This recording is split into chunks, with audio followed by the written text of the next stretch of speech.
You were the first real professional racing driver in the sense that you were conscious of wanting to earn a living, and you were conscious with Ken Gregory managing you of trying to maximise your earning potential away from the racing car. Sadly, you weren't around in the big television sponsorship boom. That was left to Jackie Stewart and others. But nonetheless, you did okay.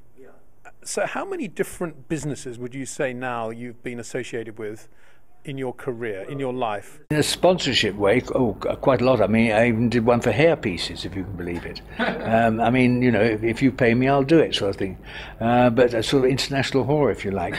But no, I mean, the thing about racing, it's a sport really that one needs to be in because it's pretty fast moving. And I enjoyed the atmosphere. You know, the fact that I had to retire was a damn nuisance. I mean, I'd had 32 years of my life, you know, really enjoying myself, and then suddenly I have to work for a living. It's not the same thing. Britain, the United Kingdom's always been important to you. We've got a lovely spot here where we're chatting, just not far away from Hyde Park Corner. Your thoughts on England today and the world in general, politically? I could never go into politics. I feel it's a thing that you know people do. It's certainly something that's never attracted me in any way. Unless it was a dictatorship, then I might have made my way for that. But you know, but life in general, to me, I think I've had a fantastic life. I mean, I started at the age of 17 in the sport that brought everything to me.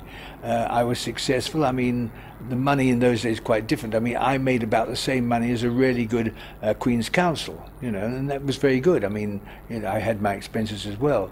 But the life it gave me, the opportunity to go around, chase girls, enjoy racing cars and everything, it was something I couldn't find anywhere else.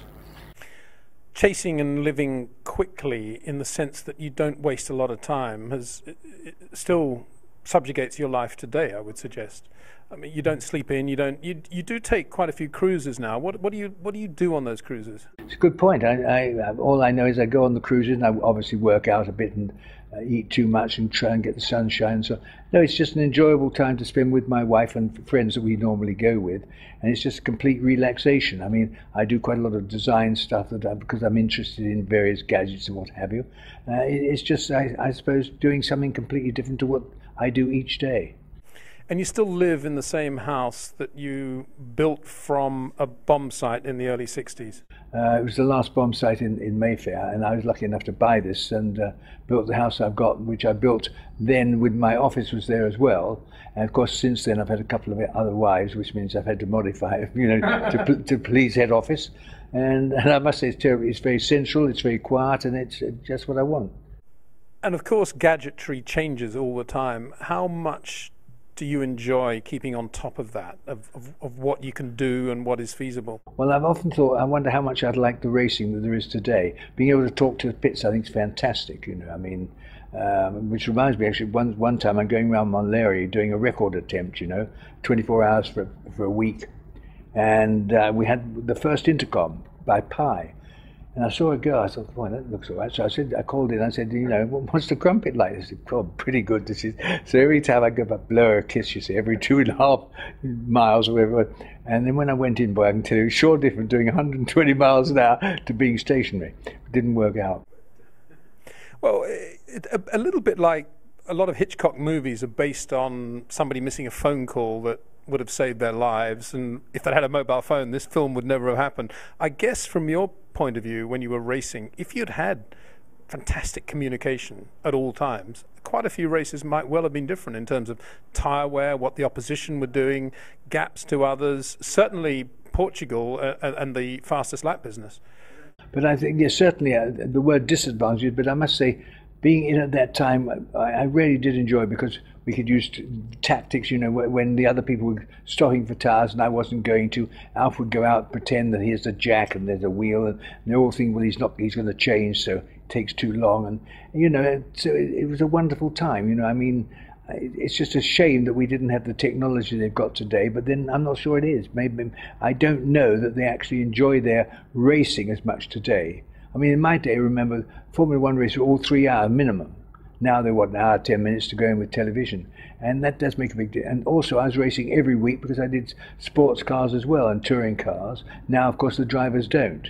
I don't think their agreements with their sponsors would allow that. And in your mind, that clearly translates into, do they enjoy it as much? Because they're not actually in a racing car as much as you were. No, nowhere near as much, because I was racing every week and I was testing as well.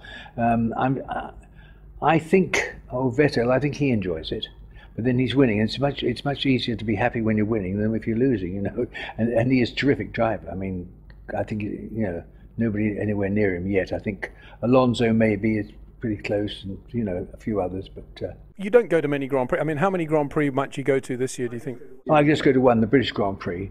Otherwise, I watch all of them, because on that I, you know, get the benefit of the commentator telling me who's what and what's happening and everything else, you know, and he does a very good job. But when you go to the British Grand Prix and perhaps you meet Sebastian Vettel or Fernando Alonso, how is the relationship? How do they treat you, and what sort of questions do they ask, or vice versa? Well, they probably know who I am, I suppose, but no, I don't know that many drivers now, because I'm never really with them. You know, I mean, if you go to events, then obviously you know them and you go and see them and so on in their pits. I mean, now that doesn't happen but once a year at the British Grand Prix.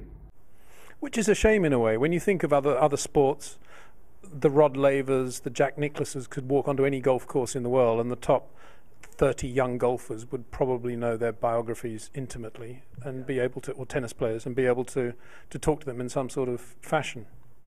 I think there are certain fans in motor racing who certainly do know an awful lot about more today racing, I must admit, than when I was doing it, because after all, I mean, they'd only just got rid of solid tyres when I was out there, so it was a different era altogether.